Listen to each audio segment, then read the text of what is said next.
Right. So welcome to 80/20 by 2020. What's next? This session will highlight the key findings of the Internet Society's report, Moving Toward an Interconnected Africa, the 80/20 initiative.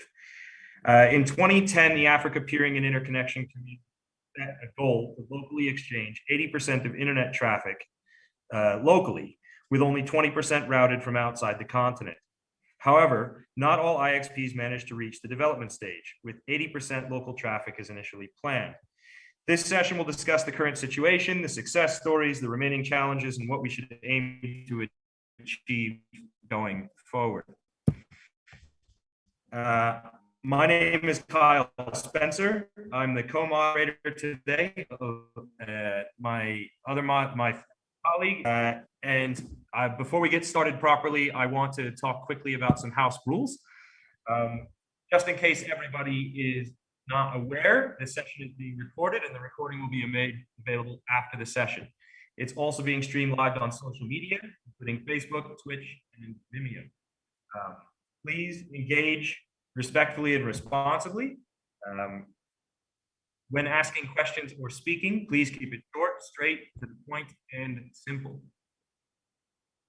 Kindly format your questions with your first name and country. So if you jump in, please say, I'm Kyle from Uganda, before you make your comment or question.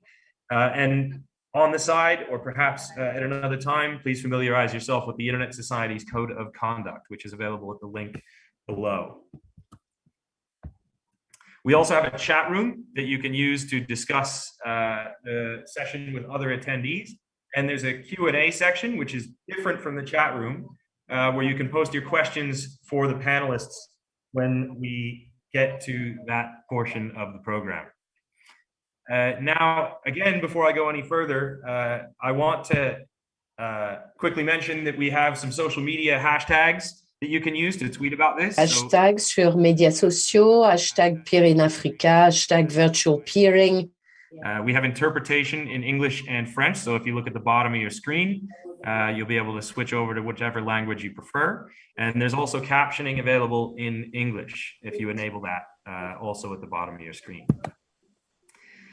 Now, before we move on to the main event, I'd like to hand over to Patrick Gilmore, who's going to briefly say a few words about our colleague, Susan Forney, who recently passed away. Sorry, Patrick, sorry to interrupt. We seem to be having audio issues. Can we just maybe take a minute to see if we can get that resolved? Hi, Hanuk. I think we may have got it already resolved. I think after testing the interpretation, we were knocked off the channels, as it were. We've just got back onto the channels again. So hopefully that is now resolved. Okay. Thank you, Mark. Kyle, back to you. Sorry for that. No, I was just about to hand over to Patrick to say a few words about Susan, unless you think we need to run through the beginning again in case my audio wasn't coming through to the mass audience.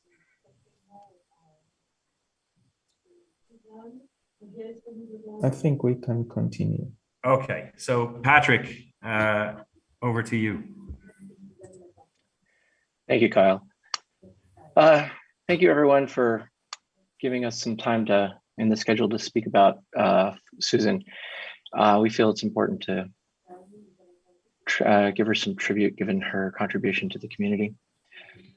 Many of you know Susan. For those who do not, there are numerous web pages all over the internet memorializing her life and work, including on the AFPIF website.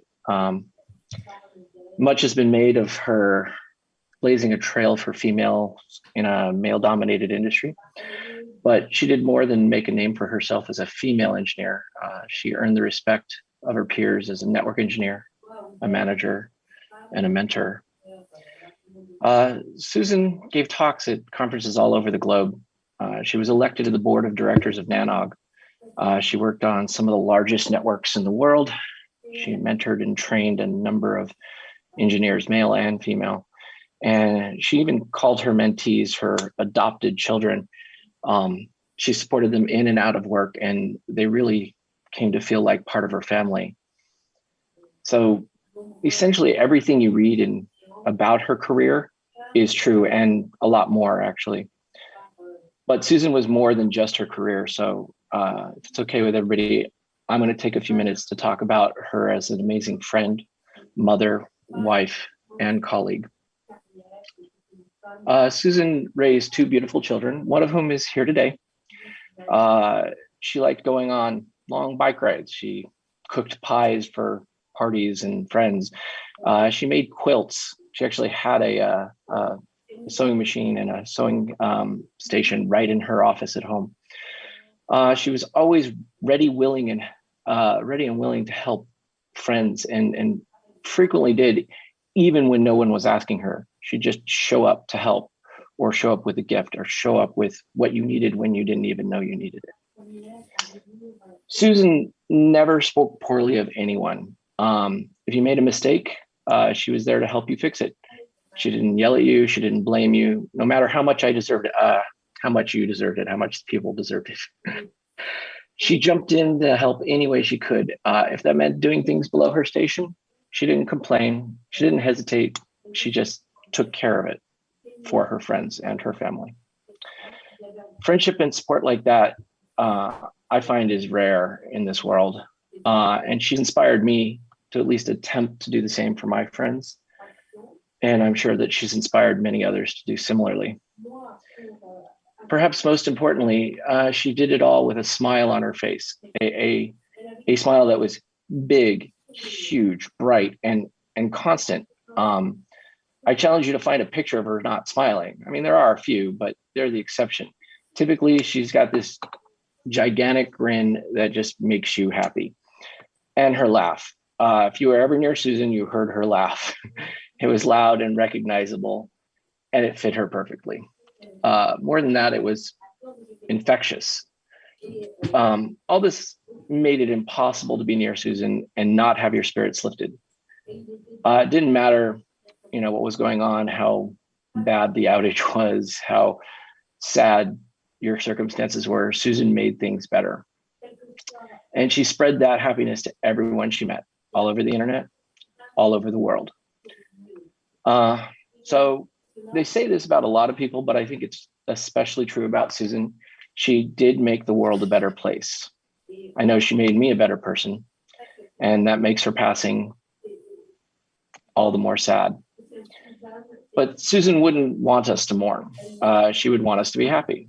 So in her memory, to honor her boundless happiness, we should celebrate her life and her contributions. Do not be sad that she passed. Be happy that she was here. So thank you for giving me the time to say something about my friend, Susan. At this point, please welcome Susan's oldest child, Ian St. Clair.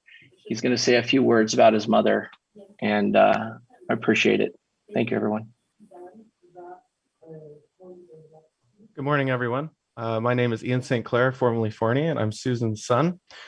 Just as Patrick said, she was exactly the woman everyone has heard about.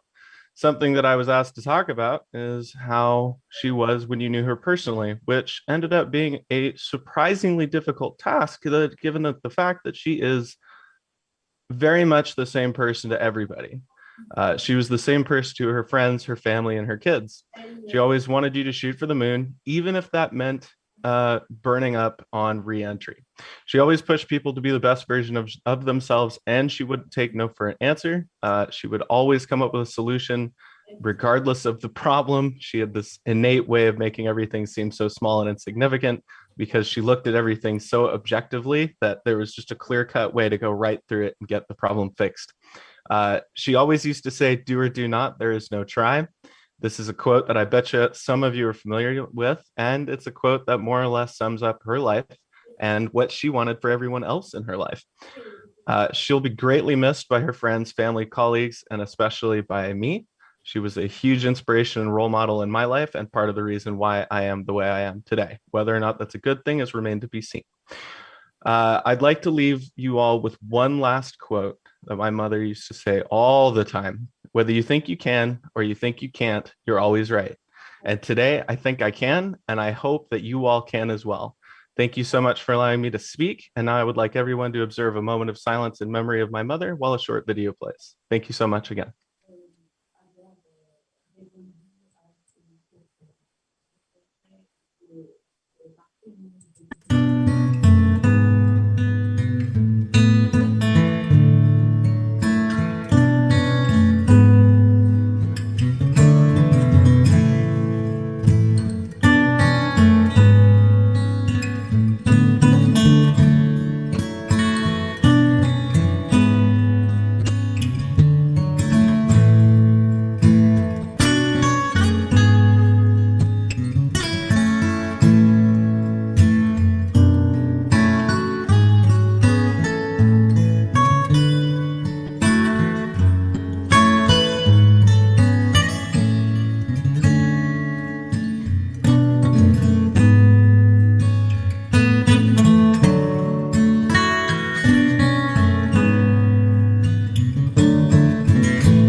Thank you, Patrick and Ian, for your words today. And thank you for observing everyone this minute of silence to remember our friend and colleague, Suzanne.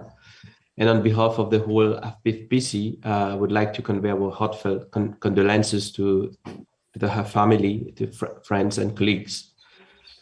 So my name is Amrish Fakir. I'm co-chairing this session today with Kyle Spencer, and I'm going to share my screen to show you the agenda.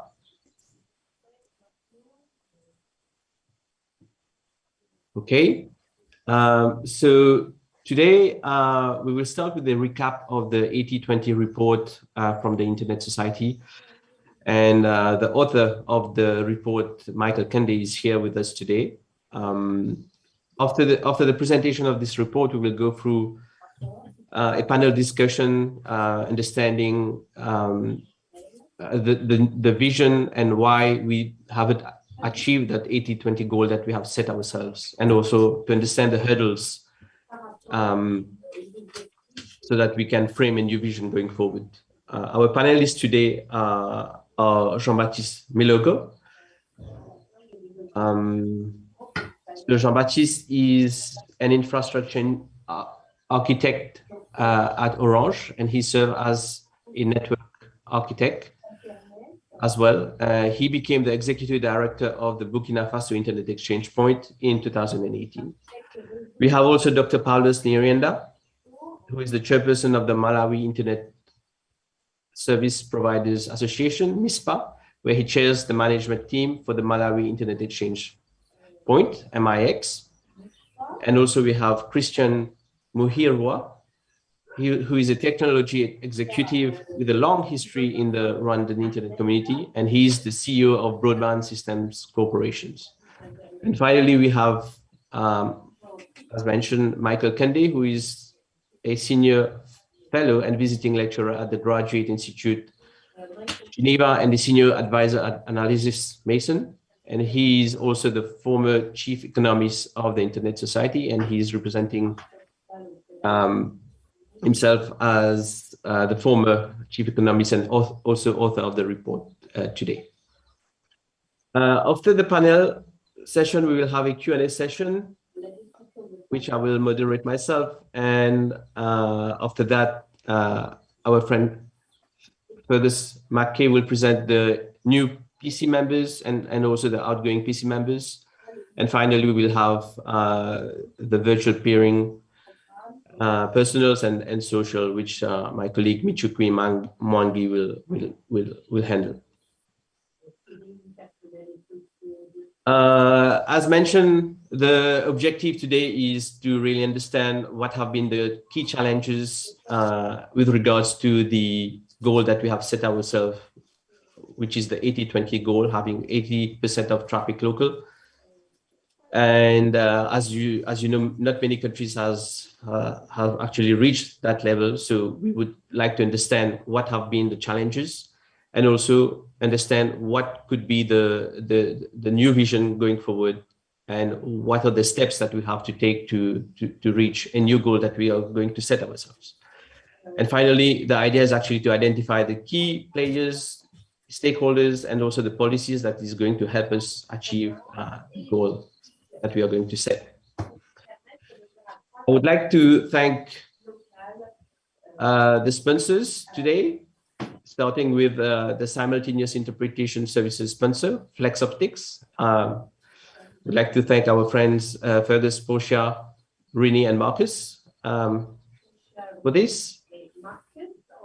We would like to thank also our series sponsors, starting with Facebook, Ben and Andrew, NAP Africa Terraco, Michelle, Carla, and Andrew, DKIX Darwin, PIX Walter, Main One Julian, and Microsoft is Brett and Rusi. We are also very grateful to the AFP Program Committee and the AFIX Secretariat, the support team, helping us with the live stream and closed captions today. Okay, so let me start with the presentation from Michael. So I would invite Michael to start his presentation. Welcome, Michael. Great. Thank you so much for the introduction and this opportunity to present the 80/20 report that was released earlier this year. If you could kindly take down the slide, then I'll share the slides that I'll put up, that I'll present. Thank you.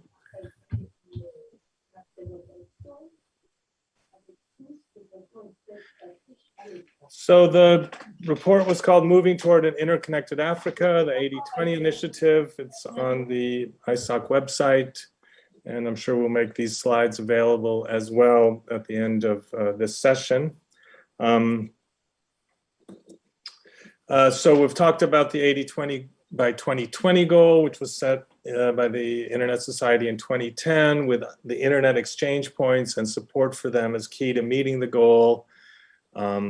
As a way of understanding better the benefits of IXPs, we did 2 reports on the benefits in Kenya and Nigeria, the first in 2012, and then an update in 2020. Now, this study provides a bit of a wider perspective, looking at all of Africa. There's a survey and case study of 6 countries. We won't have time for the survey and the case studies, but they're at the end of this slide deck and in the report, of course, if you want to take a closer look at those. But we'll pull out some of the learnings from those as well here. So just by way of summary, what are the benefits of an IXP that we identified? I won't go through the numbers on the right-hand side, but the key benefit is no longer using international IP transit to trombone, to exchange local traffic and to access content, but to exchange traffic locally and access content locally. The 3 benefits are, first, there's cost savings by not having to use expensive IP transit. Second, latency is much better. The content loads much faster and with less jitter because it's loading locally. That has been shown to increase the usage of the content, and I'll show a slide on that. And then the increased usage increases also the revenue of the ISPs, who in many cases are selling data packages, and they'll sell more data. So it's really a win-win-win for everyone to use the IXP. And just to summarize a bit where we were in the Kenya-Nigeria 2020 paper, we showed that in 2012, Kenya and Nigeria were localizing about 30% of the content. That increased to 70% by 2020, so it was almost at the goal. And it looked roughly like there were 3 stages of development. The first one is stage 1, where it's mostly local ISPs connecting and exchanging mostly local content. Then the international content comes in with the CDNs and others, regional ISPs start connecting to the IXP to access that traffic. And eventually you get to stage 3, where you're starting to hit 80%. And to get there, really, you need all local ISPs to join, local content that's hosted abroad to come back into the country. But the key is it's nice to say get to 30%, get to 70%, but in this study, we really focused on a good metric for how to get there and some real roadmap of how to get there, and we'll have time to discuss it as we go through today's session. So just to go to the findings, really looked at that the number of connected networks in an IXP is a key metric for the IXP. And there's really a range, as you can see on the right, from 3, which is really basically the minimum for an IXP, to ISPs could connect directly, up to over 400 in NAP Africa, Johannesburg. And connected networks may be even a better metric than the amount of traffic, because at some IXPs, when there's a lot of traffic exchange between 2 parties, they move to a private interconnect, and that traffic wouldn't be covered, but they would still stay connected to the IXP. Now, one of the key points you can note here is there's this line that I drew at 50 connected members. And in only 3 countries are there IXPs with 50 connected members or more, and that's South Africa, Nigeria, and Kenya. And those are the 3 that are at least at 70% localized traffic or above. So there's really this strong correlation between the number of members and the amount of traffic. And to show that a little better, I came across these numbers, which were kindly given by NAP Africa on the left and Kyle and the Uganda IXP on the right. And this showed a really interesting relationship. So the blue line in both shows the number of connected networks, and it increases over time from 100 to over 450 on the left, and from 5 to about 30 on the right. Now, you would expect the more connections that are to an IXP, the more traffic, right? Everyone brings a little bit of traffic. Even the last to join will bring a little bit of traffic. But what the green line shows is it's not just the total amount of traffic that goes up, it's the average amount of traffic per member that goes up. So that's really a generative growth, right? That every new member that connects raises the average for all the other ones by generating enough traffic, and it continues to generate more and more traffic, as you can see in the green line. So that's really a strong relationship, and suggests very strongly that a focus on the number of connected networks could be a very important way to increase the amount of traffic. And so there's a number of ways of increasing the number of connected networks that we go through. So there's simply reforming the market for ISPs and mobile operators to increase the number who will connect, but also if there's competition, then there's lower prices, there's choice for consumers, and more people will go online and exchange traffic. But that's kind of a minimum, right? No country has 50, much less 450 ISPs and MNOs. That's kind of the baseline. And then the others are going to be content providers, international carriers, governments, enterprises like banks, different parts of government that can all connect and add to the amount of traffic. Content on the right-hand side is very important, particularly international content. And we'll show that in the next slide with content delivery networks like Facebook, Google, Akamai, and others deploying caches in a country. But local content is also very important. Many of the connected members are going to be different parts of the local scene, whether it's governments or others. And those should be hosted locally because, again, it lowers the latency and requires the building up of data centers that can help host and help to build the ecosystem. Now, there's a particularly strong role that the international content delivery networks play. Some of them with their own content, like Google, like Google and Facebook, and others delivering third-party content like Cloudflare and Akamai. They can be an important source of international content, but something like YouTube can also host a lot of local content as well.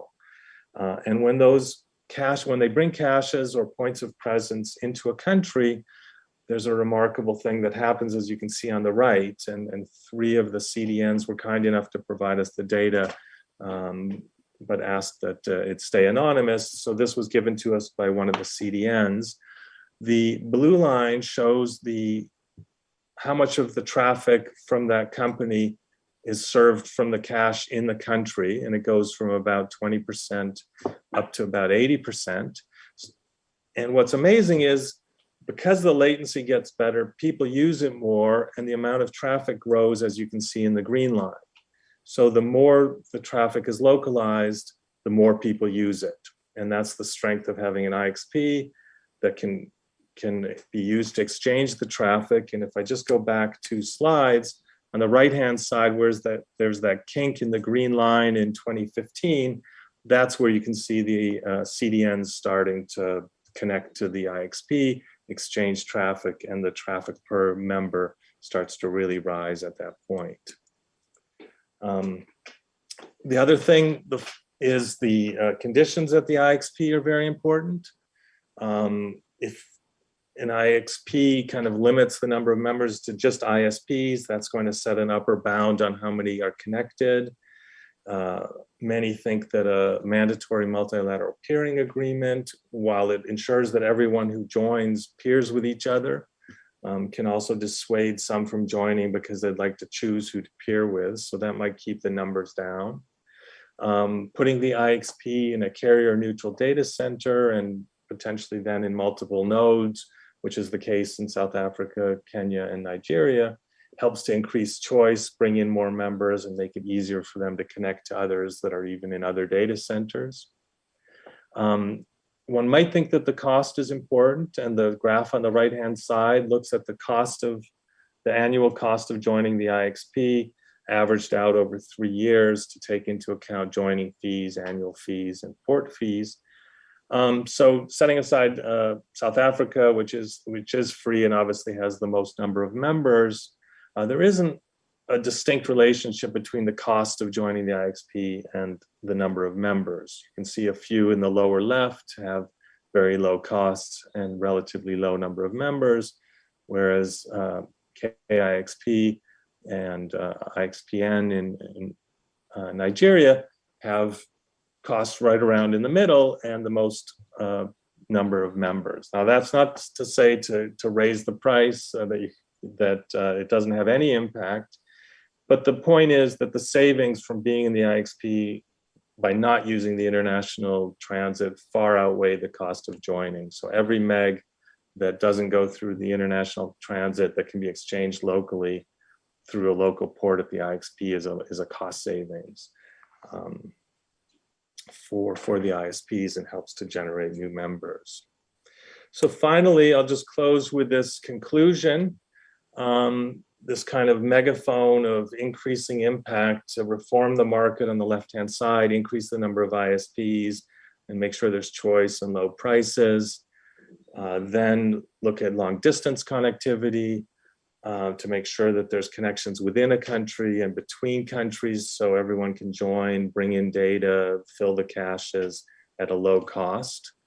Next is to address content regulations so that there's people will put in a data center and then fill the data center with local and international content that's all exchanged through the IXP, liberalize the IXP policies, and also start to work on awareness, capacity building to bring everyone in to the IXP.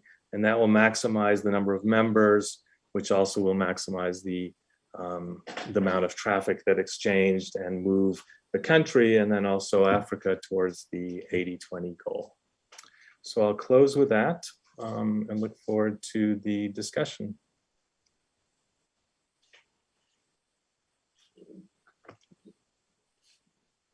Thank you, Michael. Let's now move to the panel's discussion. And screen quickly.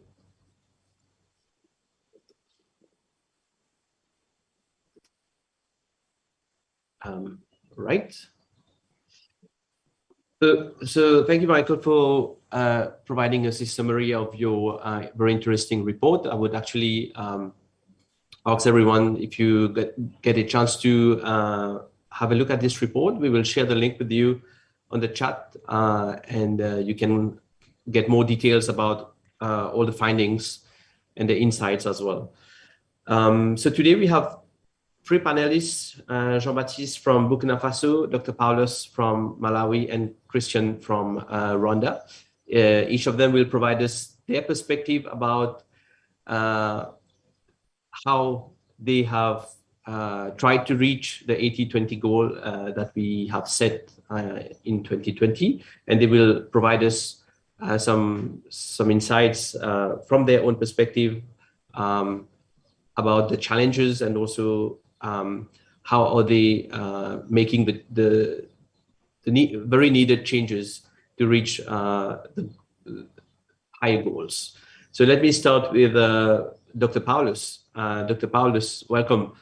Can you please give us a brief outline or a brief summary of what is the status of the Malawi IX with regards to the 80-20 goal, and also provide us a little bit of insights about the challenges that you have been facing, and what are the things that can help you remove those obstacles.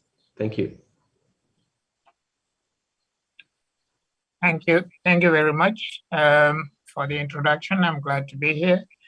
I hope you can hear me. Yes, we can hear you. Thank you for the confirmation.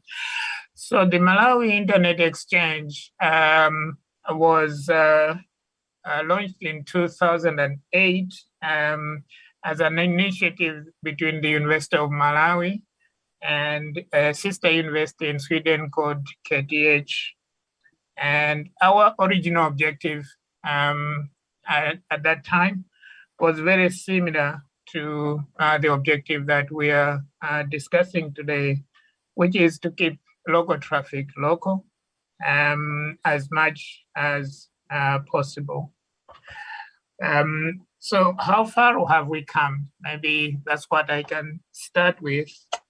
In order to assess this, I tried to just get a list of all the IPv4 and IPv6 prefixes that are allocated to Malawi in order to see if we can assess how many networks we are, how many are connected to the mix, to the Malawi Internet Exchange, and how we can move forward with the rest. So what we found from the data, comparing it with the BGP prefix announcements on our route server, the Malawi Internet Exchange uses a route server for peering. We found that at the moment, more than 82% of the prefixes that are allocated to Malawi are actually announced on the Malawi Internet Exchange. And the remaining 17.5% are end user networks. They are not ISP networks, they're end user networks. So if we actually look at the actual IP addresses that are allocated in Malawi, we find that we reach around 99% of them being announced on the Internet Exchange.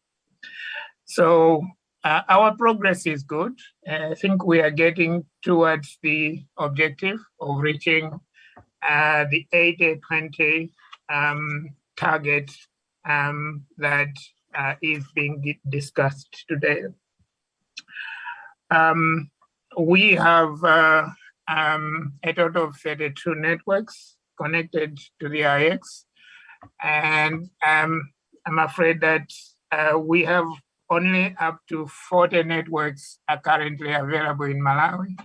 So one of the challenges is that we will probably not be able to reach the targeted 50 networks that are being discussed as being optimal for reaching stage 3 of the internet exchange point development. So what have been our enablers to reach this far? I think we have done well. I think one of the enablers is close collaboration among MISPA members. We hold frequent meetings with our members, and we also have received significant contribution from ISOC in terms of capacity building at the beginning and equipment support as we have developed the internet exchange in Malawi. And of course, we also acknowledge the contributions from our colleagues at PCH for their DNS root instance, and recently the provision of caches for CDNs, including the Google cache. We now also have an Akamai cache, and we have just installed a Facebook FNA cache. The arrival of the caches.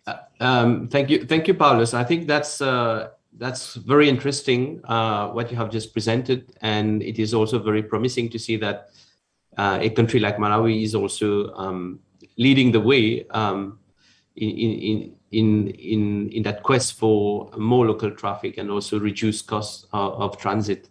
So really good job, actually. We would like to hear about, let's take, for example, our friend from Rwanda, which is a landlocked country.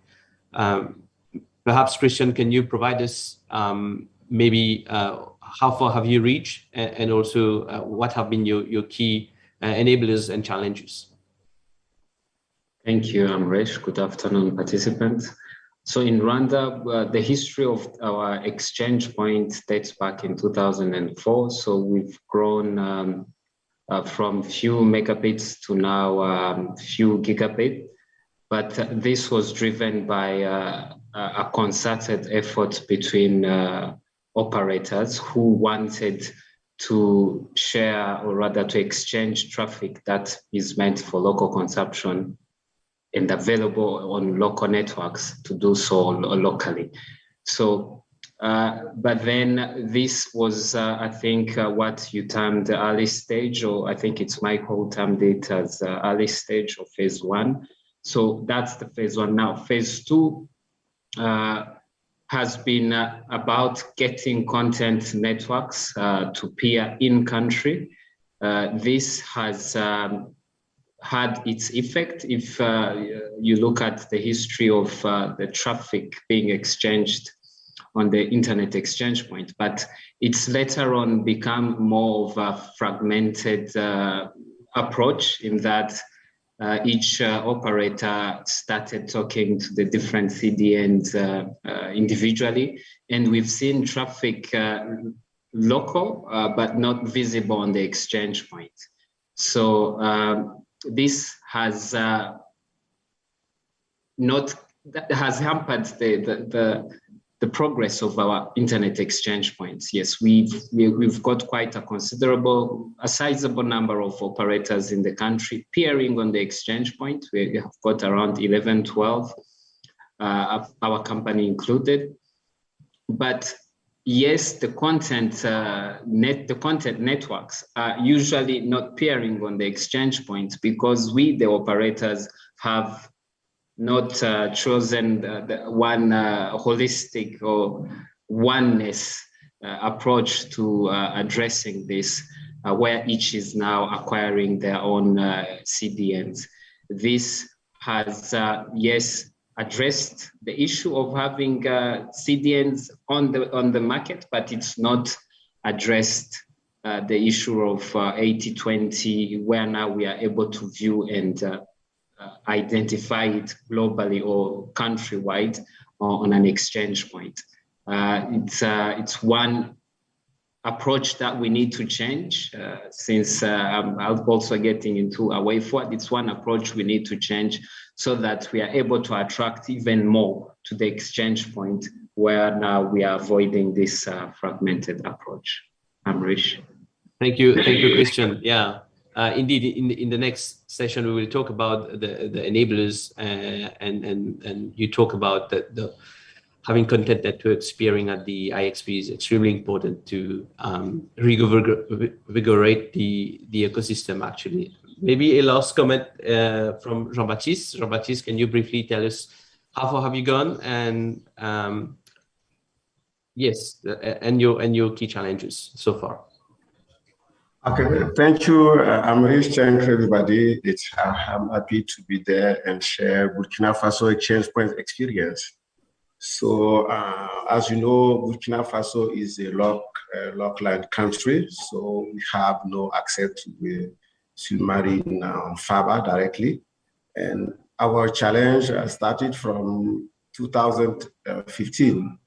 It was an initiative led by the government, but also by all the internet community, let's say here, all operator, academic, and private company. And from that time, our challenge was to have a way to reduce the international internet costs, because as you know, from a lockland country, IP transit cost is very high.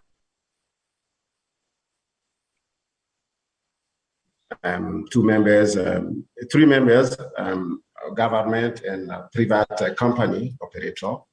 And that time our traffic was around 1 megabit daily at exchange point. It was very, very little. And we tried to build the community, because for us, it was a challenge to bring all community members to exchange traffic on the exchange point. And in that way, we moved from 2-3 members to 15 now, because by the way, we try to have some kind of capacity building, but because one of our challenge was to have to offer some capacity building to the operator engineer. And from the journey in 2018, we today reach around 20 gigabit traffic daily in our first exchange point in Ouagadougou, and we continue to develop, because one of the challenge was to provide some kind of resiliency to our members who are appearing at exchange point in Ouagadougou. And in that way, we have launched a new POP in Bobo Dioulasso, a second country in the town. So basically, we can say that our community was constituted by many kind of members type: government, academic, no academic, and to be facing of capacity challenge, we have some support with some. And Jean-Baptiste, that's an excellent point. We will talk about the issue and the benefit of having well-trained engineers and capacity building later on. So let me move with a first poll. We would like to get an idea of the key challenges. So you from the community, tell us what are the key challenges to reach the 80-20 goal.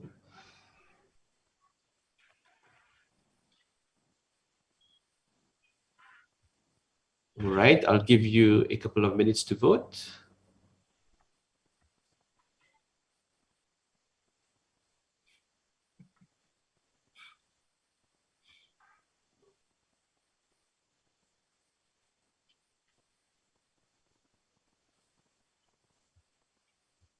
Okay.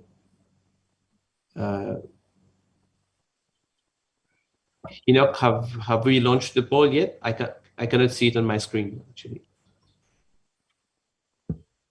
Yeah, I saw it. Yeah. Okay. So if you have received enough responses, we can close the poll now and show the results.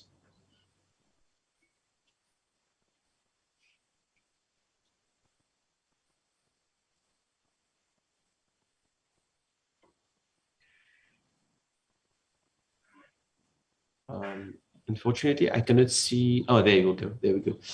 So lack of infrastructure is coming first, then followed by high connectivity costs, closed markets, and lack of proper policies. All points that we are going to talk about now. So I'll pass over to Kyle, who will talk about the framing a new vision for the future. Kyle, over to you. Thanks, Amrish. Yeah, so I really appreciated the comments and the report from Michael. It's really interesting to see a lot of the data that you were able to put together and some of the progress that we made as a region towards the 80-20 goal. But I understand that not everywhere was able to achieve that goal. And so there's still a lot of gaps that need to be overcome in some contexts and countries in order to continue growing and reaching that level. So the question in this section that we want to answer is, we're going to try to answer, hopefully, is what should our new vision for the future be, right? So the 80-20 by 2020 goal is sort of like past now, right? We're in 2021. So it's important for us, I think, as a community to establish a new target. And I want to have a discussion with all of you about what priorities you think we should focus on in regard to developing our markets and our regional market going forward. And as part of that, I want to talk about what's most important for your IXP to get a sense of the local context in each of your markets. So Michael, perhaps we can start with you. I just want to briefly talk more about what some of the challenges you think from your sort of high level view that you observed with regards to some of the 80-20-20 objectives and some of the region not fully being able to realize that. Okay, I mean, some of the things, of course, are in the hands of regulators, and I think it's important that that they understand the benefit of competition in the telecom markets and being open and welcoming to content providers. That's certainly what the two reports that were just released try and do, and others are trying to do that as well. Within the hands of the IXPs, I think one of the things that really came out from the surveys was a lot of capacity building to try and bring on new members. There was a little story in Mauritius of someone who was paying a lot for access and learned about getting an autonomous system number so that they could peer directly, join the IXP, and start to provide, in this case, live election results within the country because they had a better connection, it was cheaper and faster. So that was really just awareness and capacity building. It can start also just, I think, I did a kind of a survey of the websites. That's also within the control of the IXPs to build up the websites to really provide a better understanding, links to reports, links to capacity building. Of course, given current conditions, we can't travel as much to do workshops in person, but we can do things like this. And within countries, try and bring more online, more government, educational, and other networks within the IXP, try and be as attractive as possible to the content providers, the CDNs as well.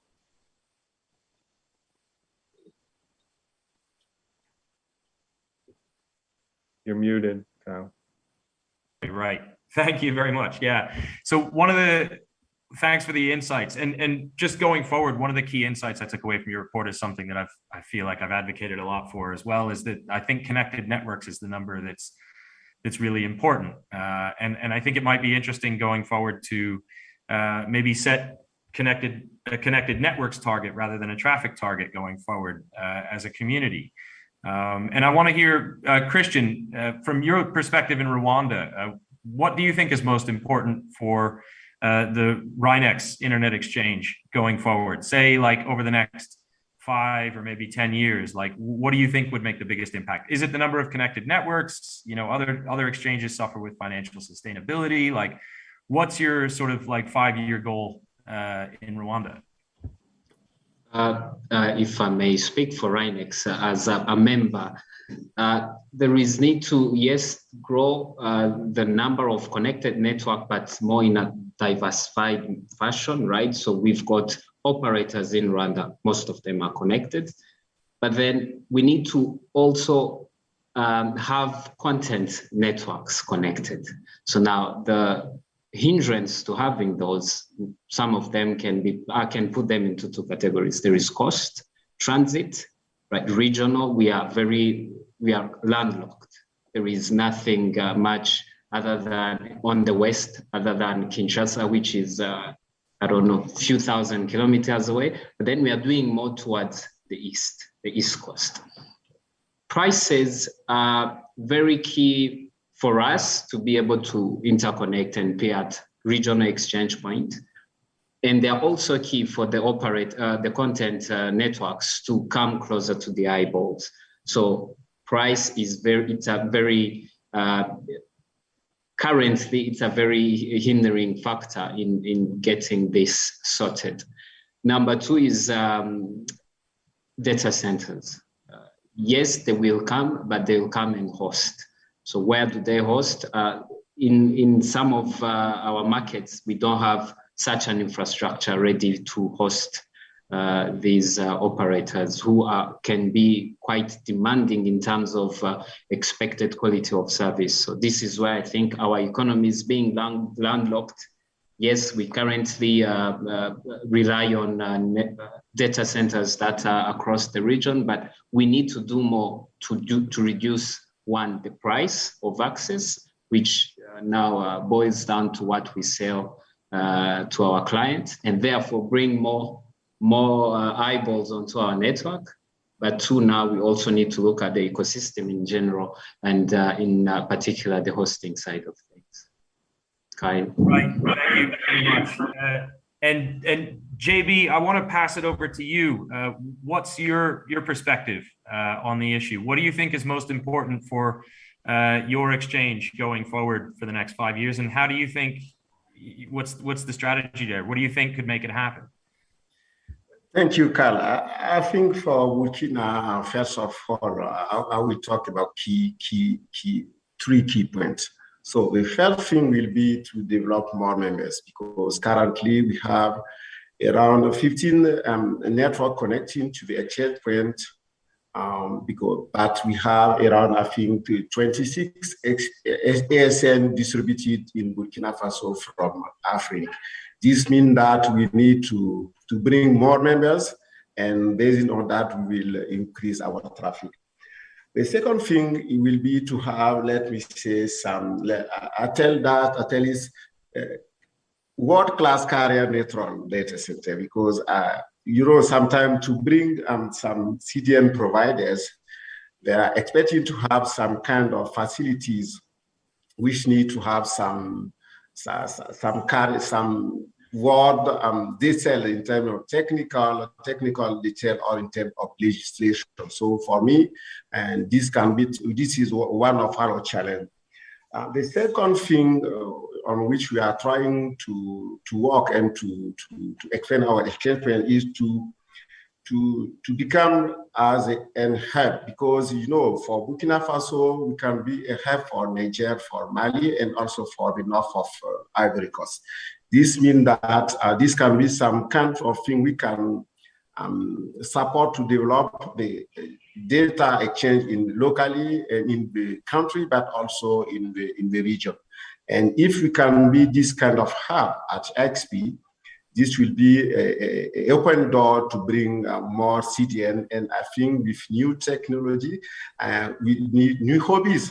And we can, let me say, welcome TikTok one day in Burkina behind the traditional CDN. So that can be our way for the next years. And we hope that this can permit to support our development and impact the community globally. Thanks. Great, thank you. So I'm hearing the need for carrier neutral data centers and more connected networks, which ultimately to me sounds like often these are issues that can be addressed by policy, right? Like if you need more connected networks, you need to have a more liberalized market, maybe more access for networks that are outside the borders. And it also sounds like you've got an interesting opportunity in your market to serve downstream markets that are further inland.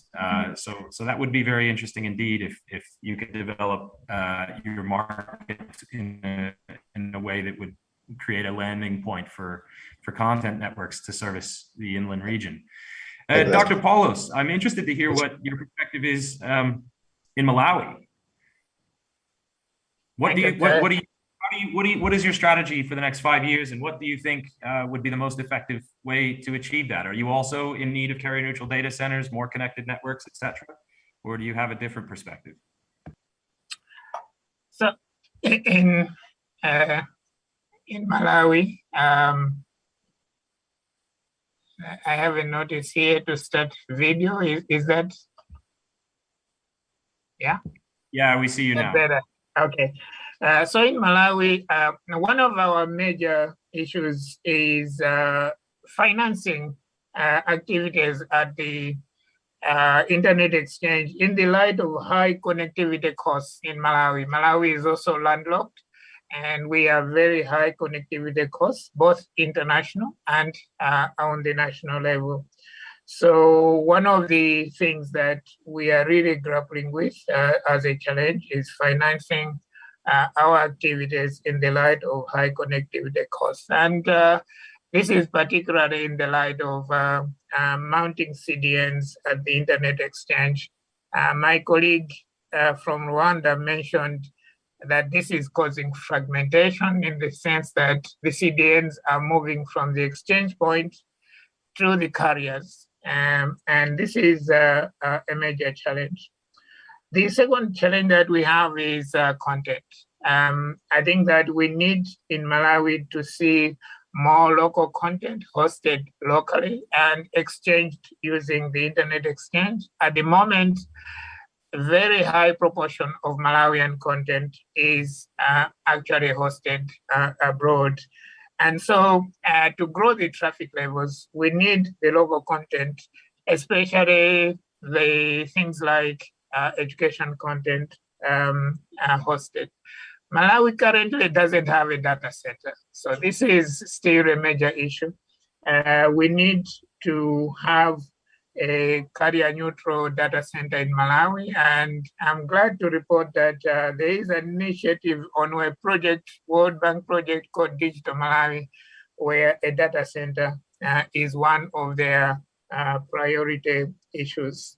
Finally, I think we need to reduce as a region cross-border prices for connections, but maybe I can raise that again a little later. Thank you.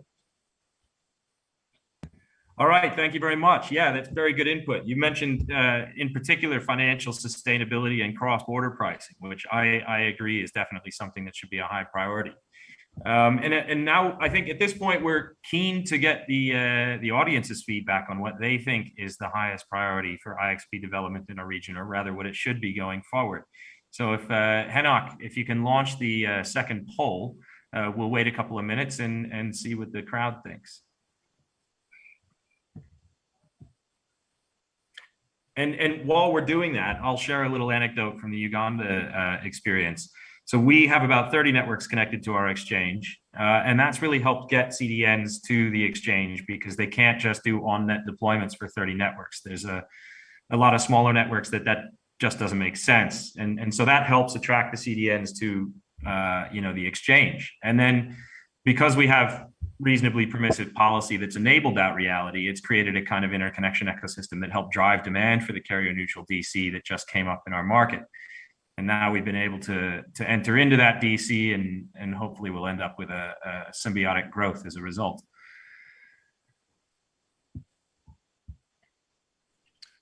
Kyle, sorry to interrupt you just very briefly there. Can I just ask if you're actually listening to the French channel on your audio on interpretation? I am not. I have interpretation off. I can manually switch it to English if you need. Do you have another PC that is running in the room? No.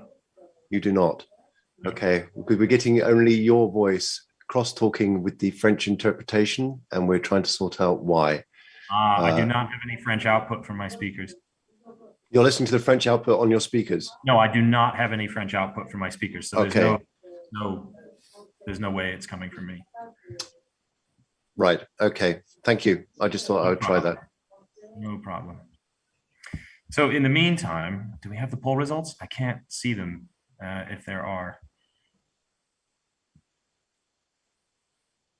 Yes, we do. All right. So 39% of the audience thinks that we need more connected networks, followed in a closely, but well, not so closely behind, by 22% for more traffic and financial sustainability. And 17% think that the presence of CDNs is the key to success. I happen to agree. I think content networks, getting more connected networks is a really critical determining factor for IXP success. And if you have more, it's easier to be financially sustainable because you can get more people to pay and perhaps a smaller amount to make it more affordable. So yeah, interesting results. And with that, I want to hand back over to Amrish, who's going to talk about trying to formalize all this into some kind of tangible target with maybe a catchy slogan like 80/20 by 2020 was going forward. Amrish? Indeed, Kyle, thank you. All right. Yeah, we have heard about all the challenges that you're meeting, and you talk about the cost of interconnection, the lack of data centers, carrier neutral facilities, so on and so forth. So sometimes it can be like a chicken and egg problem. Should we have the data center first and then beef up the IXP, or should we have the IXP first and then try to attract carrier neutral data centers and other players like this? So we would like to understand what are the practicalities here. So maybe with you, Christian. So give us a little bit of your perspective about what should we focus on so that we actually achieve a better goal or a better vision in the coming years. Yes, it can be perceived as a chicken and egg problem, but to me, it's we talked of more connected networks. I think it was the first, but it's what in those networks that matters. So if we've got, in our case, for instance, one ISP or one operator sitting on a pile of CDNs or caches in his network, but not sharing it on the exchange point due to many reasons, yes, he's going to only publish what doesn't attract most traffic or what doesn't serve most traffic. Then the data center aspect comes in later on for me. It's what I would want to look at is more connected networks, but who is those networks? Now, we need to have content within those networks. It's common knowledge that most of our traffic in Africa goes or comes from CDNs that are not in Africa, or rather that, yes, that might have local presence in Africa in terms of cache, but that it's rare that it's traffic or content that we have, we are running in our own data center, or we are hosting with Amazon, for instance, we are hosting with Google, we are hosting with DigitalOcean. So it's who we bring on the point d'échange, on the exchange point. But then who do we bring also has to have where to host. So that is a data center. I want to believe that this is there is an organic growth when you look at the ecosystem. Data centers will come in when there is a vibrant hosting market and network market. So to me, it's let's get the exchange points connected, diverse as they come. That requires that we, the operators, for instance, work to reduce the prices of connection, of access, be it from the downstream to our clients as well as upstream to the regional interconnect. But now, as this ecosystem is evolving, the data centers will as well come in. So I wouldn't want to call it a chicken and egg problem, but rather it's an organic growth that eventually gets the data centers operator to look at you favorably in terms of investments. Thank you, Christian, for your perspective. Right. Maybe I would like to hear from JB there in Burkina Faso. So today we are saying the number of connected networks is something very important that perhaps would be our new metric that we will use for our new vision. So JB, can you tell us in terms of connected networks? So what, let's say you want to increase by X percentage, what are the practical steps that you can put in place or the community can put in place to reach that goal? Thank you, Amrish. I think as I mentioned earlier, I think we have around 15 ASN working in Burkina connected to the IXPs. So for us, our goal will be to have a full ASN, let me say 100% of ASN connecting to the IXPs. This can be our first step. This means that we need to rebuild our community and to support capacity building, because I think sometimes the lack of member connecting to the IXPs is sometimes tied to the understanding of peering and interconnection economic model. So because in some region like here, some of members of community members as coming from telecommunication traditional model. So to tell them to come together and exchange data with no fees exchange between them, it's sometimes challenging for them. So for us, we need to rebuild community to continue building the community, and the traffic will increase. This is the basic thing. And the last one will be the regulation, because sometimes we are facing some challenge, because as members are some legal operator in the country and they are exchanging traffic locally with some CDN, this means that the OPEX is, the CAPEX and OPEX is more reducing via the exchange point. And for legal perspective or for custom perspective, we need to have some kind of, let me see, definition of expansion markets in the country to be sure that there is no deviation today or in the future in terms of country financial tax. So for me, those 2 points can be something on which we will work to improve the next goal we will achieve together. Thank you, JB. Yeah, indeed. Financial stability of the IX is important, so that it keeps attracting more networks and also perform well in the operations of the IX. But we have also heard about regulations and policies that could actually help facilitate the operations of an IX and also help to increase, eventually help increase the number of connected peers. Maybe Paulus, can you provide us some perspective of maybe regulation or policies that has been put in place in Malawi that has helped the exchange grow, as you mentioned before? Thank you very much. Actually, in Malawi, the exchange is not regulated, and we prefer it that way. We prefer as little regulation on the exchange point as possible. But I think that one of the things that we are finding helpful with a new law in electronic transactions is that we would maybe see more institutions connected to the exchange point. at the moment, all ISPs in Malawi are connected to the exchange point and peering successfully.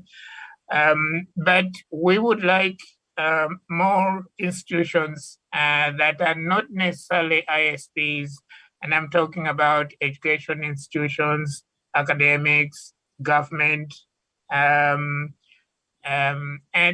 these actually hold very critical data that the country needs to be exchanged over the exchange point. And recently, we are seeing a new regulation coming up to link the various data points within Malawi so that they can be accessed through the exchange point. In Malawi, this is called the Electronic Transactions and Cybersecurity Act. That's one of the things that is driving data security and things like that.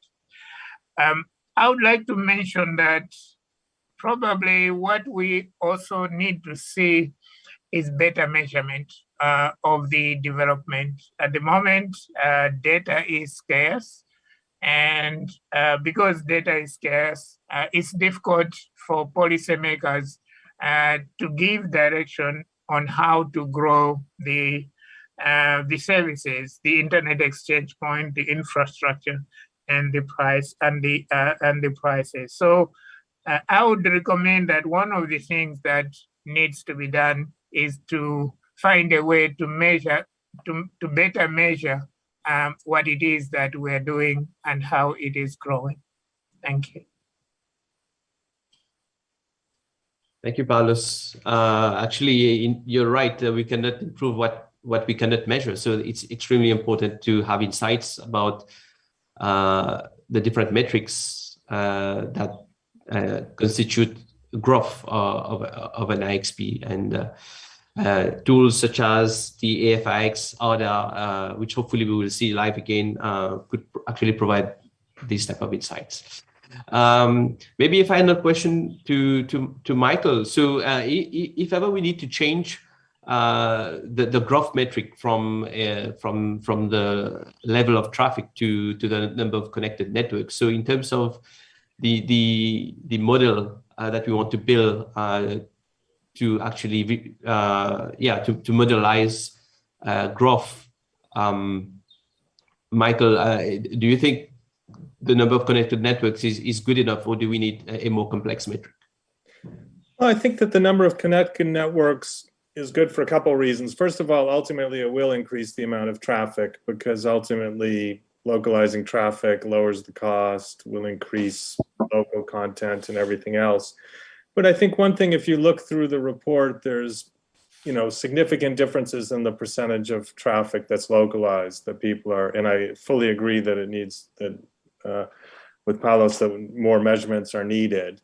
But I think that a measurement that's very easy to measure, which is the number of connected networks, and saying, let's say, double it within the next 3 years, means that everyone has a goal to achieve, right? Someone in stage 1 with 5% localized traffic can double the amount of connected networks, and that's fantastic. And they don't have to think forward to 80%, which seems unachievable given everything else that they don't have control over.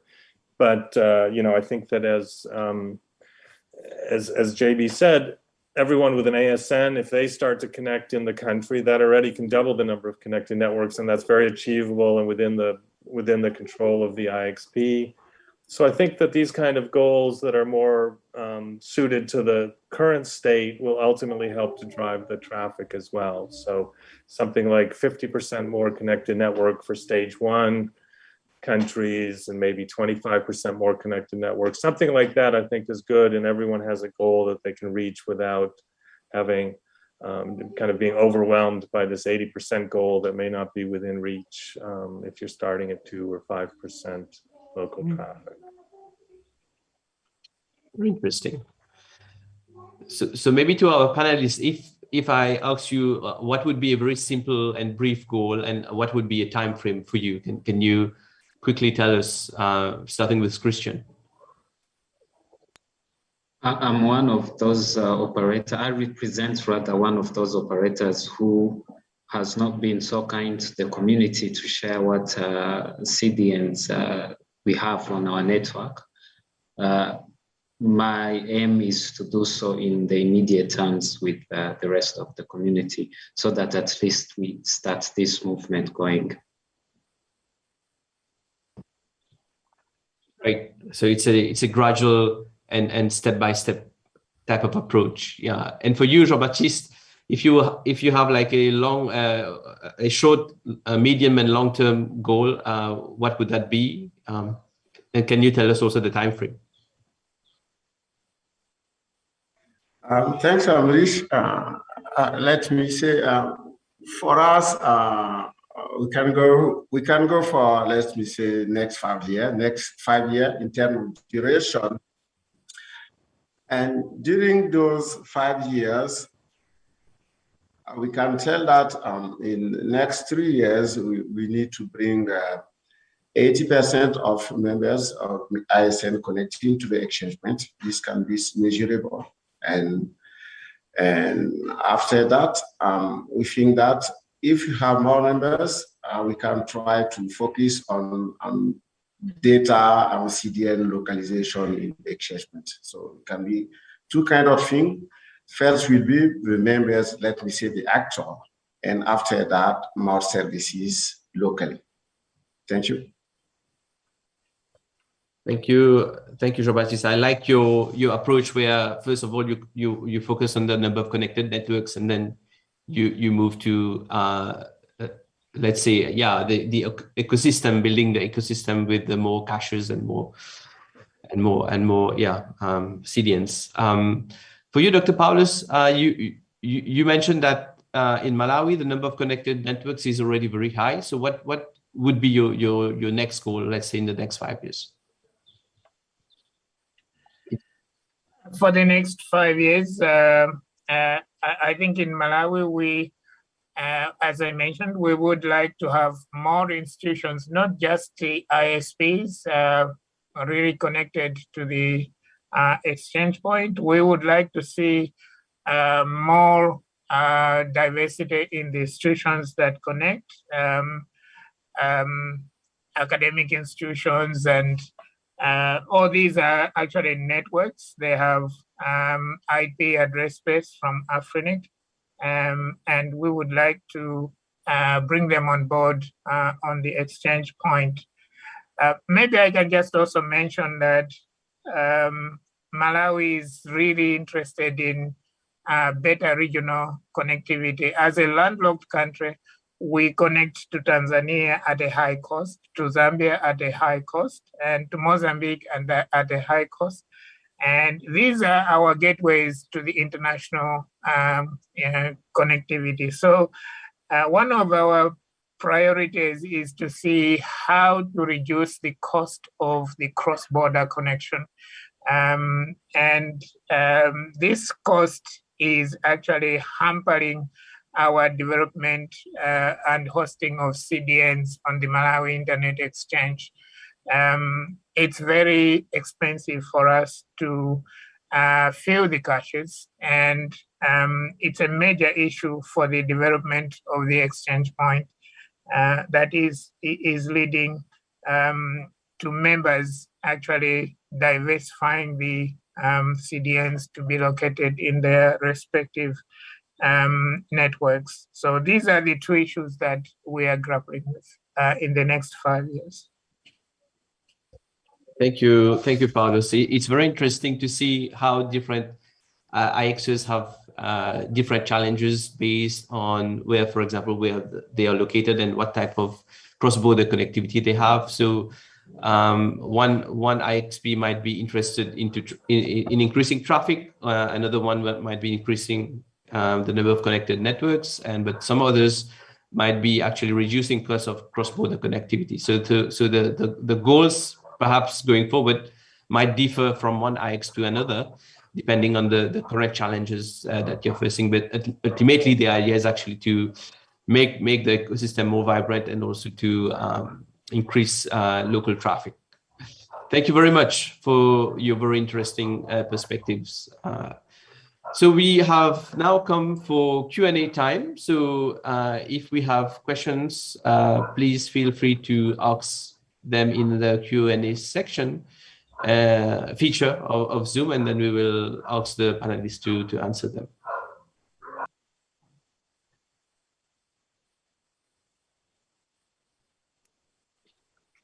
I think there's already a question there in French for JB.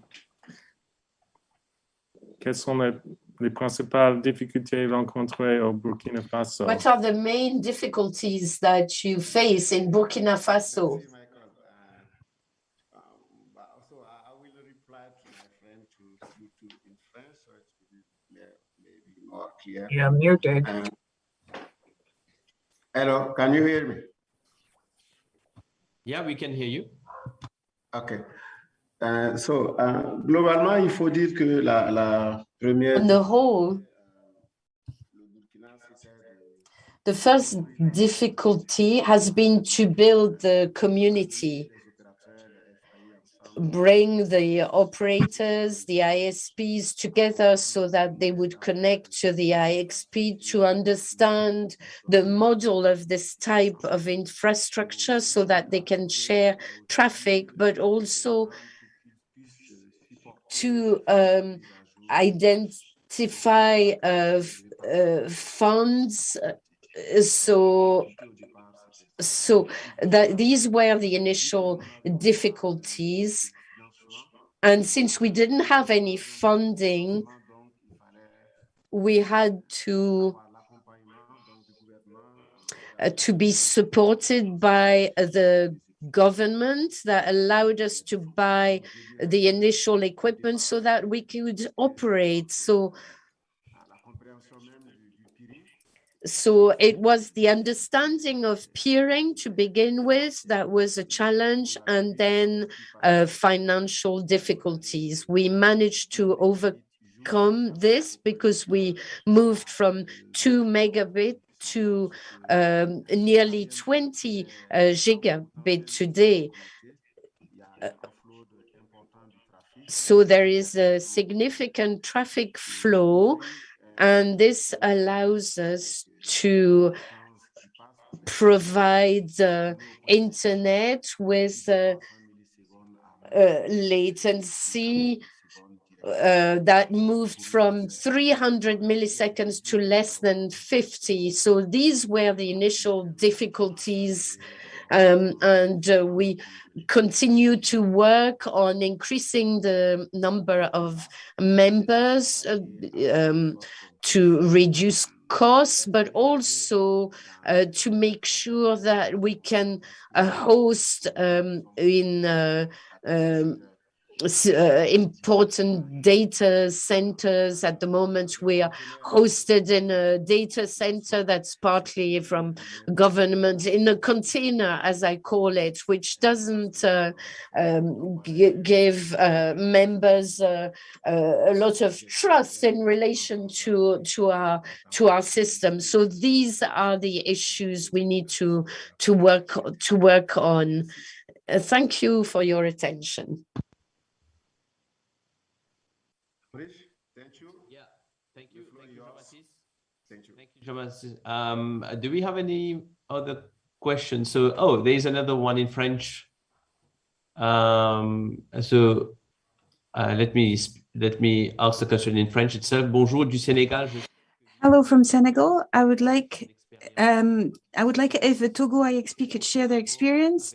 What relationship do they have with CDNs in their country? Any experience from the Togolese IXP?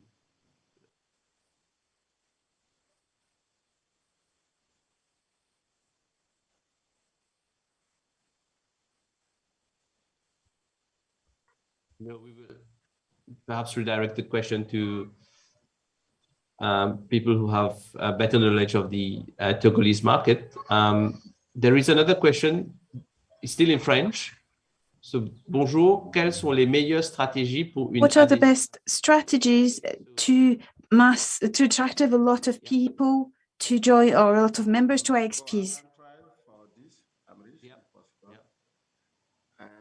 Bonjour.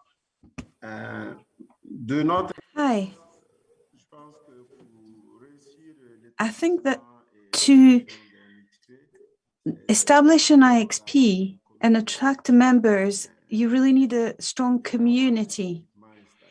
You might have the infrastructure, the technical equipment, you could be technically set, but what really makes a difference is the community that understands the benefits of an IXP and who will be a basis upon which to tackle concerns or reluctance to work together, and to overcome the fear of having a common internet prefix. And it's maybe a bit tricky to work with policies, but the community aspect makes a difference. One of the other points on which you can also build an IXP is training and capacity building, because quite often technical teams are not necessarily familiar with how to share local traffic efficiently. So having a strong community which has a common aim to improve the quality of service helps. And also keeping an eye on capacity building, because these are factors that contribute to having a cohesive, comprehensive approach with shared values. And you want to make sure that there isn't one member who sort of takes over. So there needs to be a real consultation and responsibility sharing process. Based on our experience, we think that these elements combine enable you to establish a functional, thriving IXP. And we're talking about being functional not just for a few months, but for the long term. So I hope that it addresses your question. We've, in the past, myself included, geared a campaign towards technical benefits of an IXP. So to answer the question, my French is not that good always, so I'll carry on with English. The question, to answer it, as decision makers within companies, within our ecosystems, they as well need to be informed of the financial, not only technical, but as well as financial benefits. So the community drive to inform of the benefits of an IXP should as well look to answer the questions that decision makers are usually asking. And yes, this is a cost-saving avenue for a company, for a company in our sector, not only from their own company's perspective, but as well as the community. So one thing we talked of is the content available on the exchange point. With the policymakers, when sat together, can as well look after this interest that touches the benefits of our clients in general, from a technical, that is a latency point of view, as well as a cost saving, as well as access price to our network point of view. Thank you. So let's gear also some campaigns towards the policy, rather to decision makers.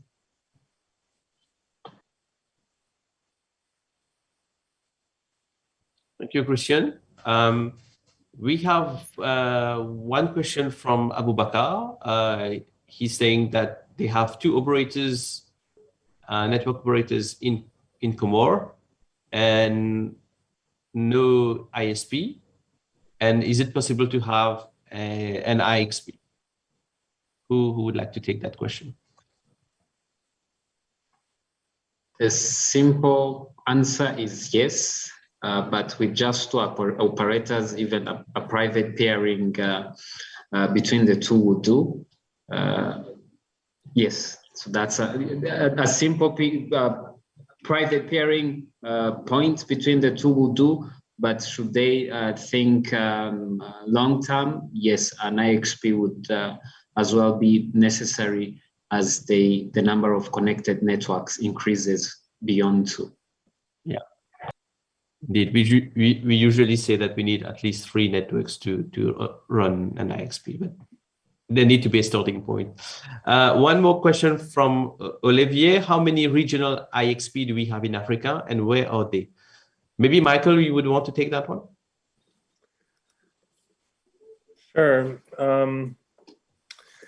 Well, clearly South Africa serves many countries with, the 450 members. And when we talk to, even in Angola and other countries, they're getting traffic there. Kenya, to some degree, serves the other countries in the region.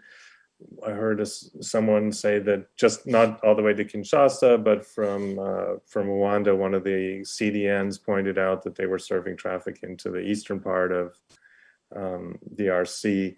So it's really hard to say. I mean, many of these IXPs are serving a few other countries, but I think in the definition of a regional IXP that is really serving a lot of traffic throughout the region, it's really South Africa at this point. But I take the next question that there do need to be better measurements. All the IXPs that I spoke to are very open about sharing what they have, but it would be great to get more of the data and to save it up and store it in one place so that we can see over time, especially going forward. Just the data that Kyle gave me for Uganda, I couldn't get from any other IXPs. I think that's an excellent point about trying, as we're setting these new goals, to also set it up so that we can measure the goals and the impact of achieving those goals. Thank you, Michael. We have a last question about measurements. You partly answered that question, Michael, but it's I think it's for Dr. Paulus. So what do you think will it take for Malawi content creators, for example, online newspapers, to start hosting within Malawi? Thank you for the question. So to start with, the ISP market in Malawi is very competitive. And because of the competition, although we do measure their data at the exchange point, MISPA had to agree that we would share only the aggregated data and not the individual ISP data. They are still a little bit sensitive, although it is becoming easier to get the data. So sharing the data has been an issue among MISPA members because of the stiff competition that there is among the many ISPs that are available in Malawi. But I think that it is getting better, and more data can be made available. For the second part of the question about content, this was a major issue that we discussed in Malawi during the last ICT Association of Malawi Expo about 2-3 months ago, about how to host or how to encourage people to host locally. At the moment, the big issue is that there is no data center in Malawi. So if you're talking about hosting online newspapers or hosting academic content for e-learning, that is still relatively difficult to do without a data center. But we're expecting that there will be a carrier-neutral data center in Malawi within the next 2 years. So if we to give a starting date for real hosting opportunities, probably it's about 1 or 2 years away as of now, because there's no data center. Thank you.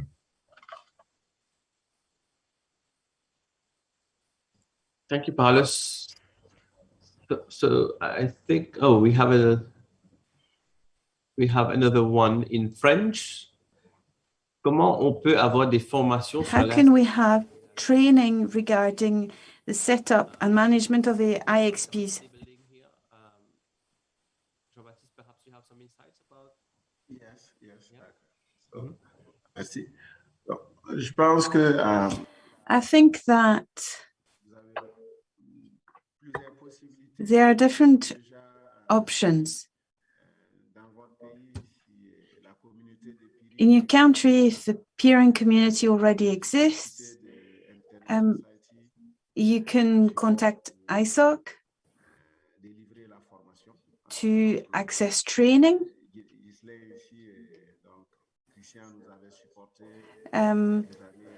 Christian supported us a few years ago through ISOC.